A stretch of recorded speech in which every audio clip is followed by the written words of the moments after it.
అయితే మీకు విషయం చెప్తాను, ఇది సత్యం, వాస్తవం. మానవ జీవితంలో, సమాజంలో ఇలాంటి వాళ్ళని మీరు బోల్డ్ మందిని చూస్తుంటారు. అయితే మీ జీవితాల్లో, మీ కుటుంబాల్లో ఇలాంటి అనుభవాలు గుండా మీరు వెళ్ళారో లేరో నాకు తెలియదు, కానీ but the people are like this. The love is a trash in this world.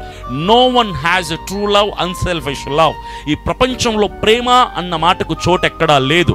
ప్రేమ అంటే ప్రేమకు నిర్వచనం నజరేయుడైన క్రీస్తు యేసు ప్రభువుల వారు మాత్రమే. ప్రేమకు ఆరంభం ఆయనే, ప్రేమకు అంతం ఆయనే, ప్రేమకు నిర్వచనం ఆయనే, ప్రేమకు నిదర్శనం ఆయనే. అంతకు మించి ఇంకా ప్రపంచంలో ఎవరు కూడా లేనే లేరు. ప్రతి ఒక్కరు వాడతారు, నేను నిన్ను ప్రేమిస్తున్నాను, I love you, I live for you, I die for you, అది ఇది అని. అవన్నీ కూడా అవసరం కోసం వాడే స్వార్థపు మాటలు. ప్రేమను అవసరం అనుకొని అవసరాన్ని ప్రేమగా మార్చేసుకుంటున్నారు చాలా మంది ప్రపంచంలో. అయితే మనుషుల ప్రేమలు ఎలాగుంటాయి తెలుసా? 2 సందర్భాల్లో మానవుని యొక్క ప్రేమ నిజమా అబద్ధమా అన్న వాస్తవం మనుషులకు అర్థమవుద్ది.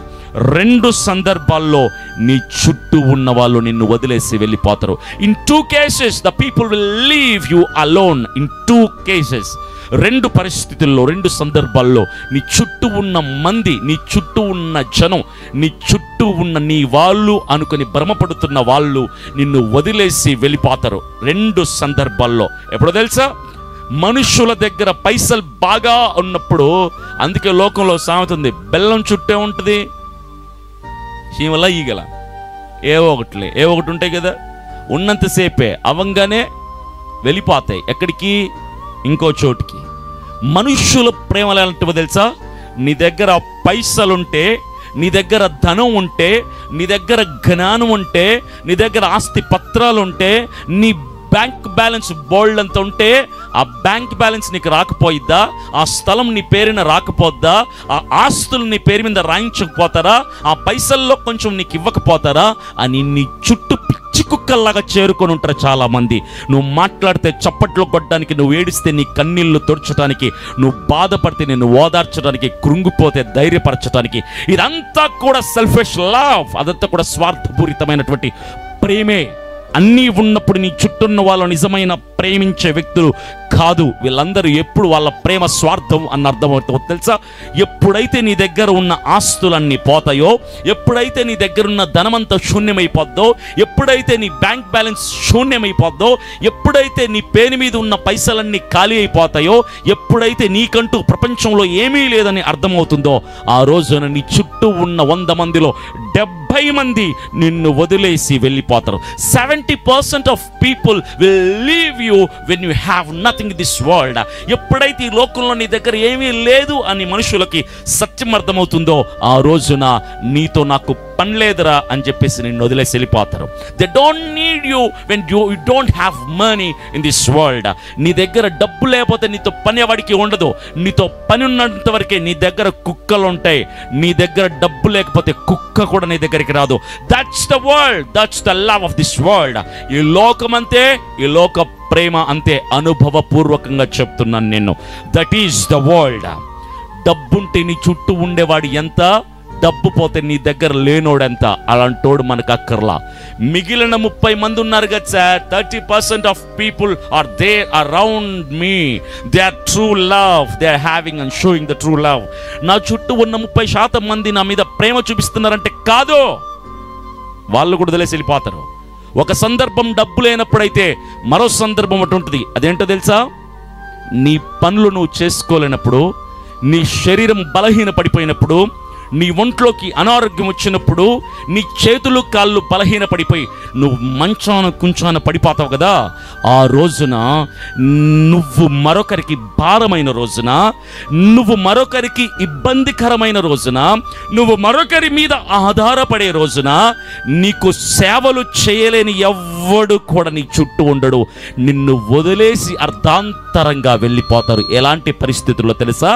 నువ్వు మంచాన పడిపోయినప్పుడు, when you are completely bedridden, then you came to know the people, those who are around you are selfish, are not loving you. నీ చుట్టూ ఉన్న వాళ్ళు నీ శరీరం నీకు పనికి రాని రోజున నీతో వాళ్ళకి పని ఉండదు అని వాళ్ళు నిన్ను వదిలేసి వెళ్ళిపోతారు. then you'll become alone. అప్పుడు నువ్వు ఒంటరిగా కుమిలి కుమిలి ఏడుస్తావు, అప్పుడు ఒంటరిగా మిగిలిపోతావు. అందరూ ఉన్న నువ్వు ఏకాంతములోనికి ఏకాకిగా మారిపోతావు. ఈ మనుషులందరికీ కావాల్సింది ఏంటో తెలుసా? నీ ఆస్తి, నీ బలం, నీ క్షేమం, నీ యొక్క సంపద, ఇవి కావాలి. సంపద లేనప్పుడు వదిలేసి వెళ్ళిపోయే వాళ్ళు 70%, ఆరోగ్యమే లేనప్పుడు వదిలేసి వెళ్ళిపోయే వాళ్ళు 30%. మిగిలేది ఒకవేళ పొరపాటున మిగిలితే అమ్ముంటుందో, భార్య ఉంటుందో, బిడ్డ ఉంటుందో, ఈ ముగ్గురులో ఎవరో ఒకరు ఉంటారు అంతే. లేదా వాళ్ళు కూడా వదిలేసి వెళ్ళిపోతారు, అనాథగా వదిలేసి. ఎప్పుడు తెలుసా? నువ్వు నీకు పనికిరాని రోజున. మీరు అనుకుంటున్నారేమో, నాకు ఆ స్థితిని ఇవ్వడు దేవుడు. ఇస్తాడు, ప్రతి ఒక్కరికి ఇస్తాడు దేవుడు ఆ స్థితిని. ఎందుకు తెలుసా?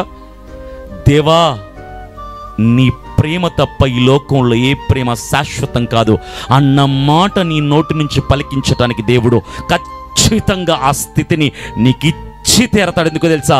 నీ నోటి ద్వారా ఆ చివరి క్షణాల్లోనైనా ఆ దేవుణ్ణి మనస్ఫూర్తిగా నిస్వార్థంగా స్మరించి గణపరచడానికి దేవుడు ఆ స్థితిని ఇస్తాడు. చప్పట్లు కొట్టి ప్రభు నామాన్ని మహింపరుద్దాం. When you are completely bedridden, when you are on the sick bed, the people will leave you alone. At the time, the God will be with you to comfort your life.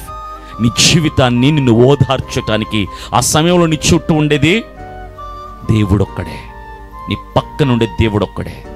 మీరు అనుకుంటున్నారేమో, ప్రేమగా కన్నాను sir నా కొడుకు నన్ను బాగా చూసుకుంటాడు, ప్రేమగా కన్నాను సార్ నా కూతురు నన్ను బాగా చూసుకుంటుంది. ఎవడికి తెలుసు? నువ్వు మంచాన పడకంత వరకు ఎవడి ప్రేమ ఏంటో అర్థం కాదు. పూర్తిగా నీ కాళ్ళు చేతులు పడిపోయే వరకు ఈ ప్రేమ ఏంటో ఎవరికి అర్థం కాదు. ఒక విషయం చెప్పనా? ముంబైలో ఒక తల్లి ఉండేది, తన భర్త చనిపోయాడు, ఒకే ఒక కొడుకు, చాలా బాగా చదివించింది, బాగా ఉన్నతమైన స్థితిలో ఉన్నటువంటి ఆవిడ, మంచి ధనవంతురాలు. అయితే బాగా చదివించిన తర్వాత వాడు సింగపూర్లోకి వెళ్ళి సెటిల్ అయిపోయాడు, మంచిగా హైజెనిక్ లైఫ్ని లీడ్ చేస్తున్నాడు, luxuries and lavish life lead చేస్తూ ఉన్నాడు. అయితే సింగపూర్కి వెళ్ళిపోయాడు, వివాహం కూడా అక్కడే చేసుకున్నాడు. తల్లి ముంబైలో ఉంది, మంచి ఓన్ ఫ్లాట్ ఒకటి ఉంది. అయితే ఆవిడ దగ్గర ఒక కేర్ టేకర్ని పెట్టాడు. ఆవిడ చాలా సిక్ అయిపోయింది, ఆవిడ బెడ్ రిడన్ అయిపోయింది, మంచాన పడిపోయింది. ఆ కొడుకుకి అమ్మంటే బోల్డ్ అంత ప్రేమ, అమ్మకి కొడుకు అంటే పంచ ప్రాణాలు. అయితే చివరి రోజుల్లో ఉన్న అమ్మకి ప్రతి నెల కొడుకు పంపించే ధనం ఎంతో తెలుసా? 2 లక్షల రూపాయలు. Every month he is sending 2 lakhs to her account for her healing.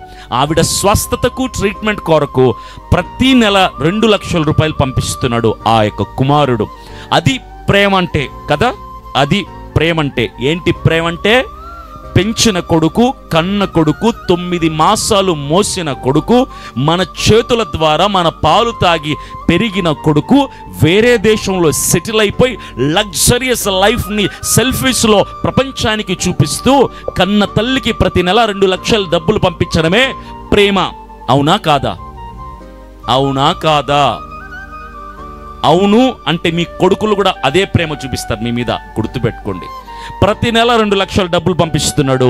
అయితే కేర్ టేకర్గా పని చేస్తున్న ఆవిడ ఒక రోజున సిక్ అయిపోయింది, అనారోగ్యం వచ్చింది. ఆవిడ పని మానేసింది. బెడ్ రిడన్లో ఉన్న ఆవిడ మంచం నుంచి లేవలేదు. ఆవిడ దగ్గర సేవలు చేయవలసిన ఆవిడ మానేసింది. ప్రతి నెల 2 లక్షల రూపాయలు బ్యాంకులో పడుతూనే ఉన్నాయి. 5 నెలలు అయిపోయింది. చుట్టుపక్కల వాళ్ళకి సందేహం వచ్చింది. ఏంటి అసలు పైనున్న ఆవిడ ఏం చప్పుడు చేయట్లేదు, ఏ పైన నుంచి ఒక ఆవిడ వస్తుండేది కేర్ టేకర్, ఆవిడ రావట్లేదు వెళ్ళట్లేదు అని చెప్పి పైకి వెళ్ళి చూశారు. డోరు దగ్గరికి లాగబెట్టుంది.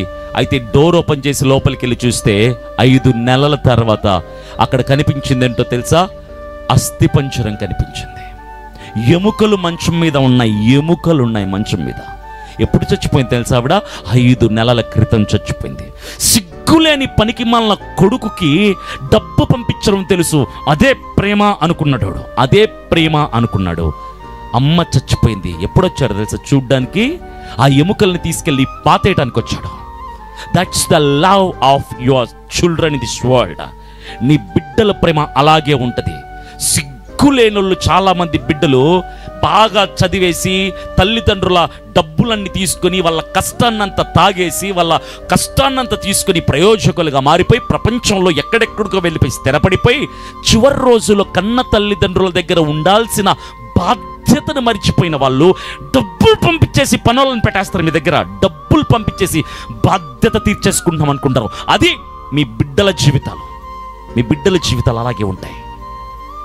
No one in this world shows love to you when you are completely bedridden. నా ధ్యేయం, నా ఆలోచనది కాదు. నా బాధ్యత నాకు దేవుడిచ్చింది కాదు. తల్లిని తండ్రిని సన్మానించమని చెప్పింది నేను నమ్మినటువంటి పరిశుద్ధ బైబిల్ గ్రంథం. అది నెరవేర్చబడాల్సిన సమయం ఎప్పుడో తెలుసా? నా తల్లి నా తండ్రి వాళ్ళ పనులు వాళ్ళు చేసుకోవాలని అనారోగ్యపు స్థితిలోనికి వెళ్ళిపోయినప్పుడు నేను పక్క నుండి కన్న తల్లిలాగా చూసుకోవాలి వాళ్ళని. లేదా కుదరకపోతే నేను వేరే దేశంలో ఉంటే నా తల్లిదండ్రులని నాతో పాటు తీసుకెళ్ళి నా పక్కన పెట్టుకొని చూసుకోవాలి. బిడ్డల బాధ్యత అది. స్కూల్స్కి వెళ్ళే వాళ్ళు, కాలేజ్కి వెళ్ళే వాళ్ళు గుర్తుపెట్టుకోండి.